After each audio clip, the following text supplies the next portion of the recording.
had a customer come to us and they were having terrible issues with their labor and carpal tunnel.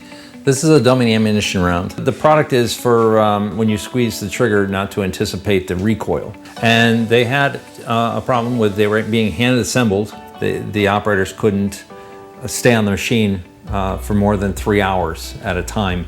And so they had to keep changing all these operators. They were inserting a rubber cord in the back and then cutting it off with a razor knife. And obviously this was carpal tunnel issues and safety issues.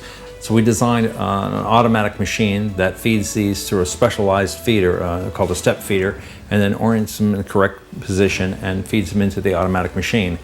And it would actually screw polyurethane rod into the back of it. And we then brought them around, laser marked the back side so that had the caliber and bore, and then it actually inserted the rubber cord automatically and cuts it off internally inside the machine, inside the safety enclosure. So the operator has no hands-on with this product whatsoever. So it cut down all of the safety issues. It was a really bad situation and we resolved it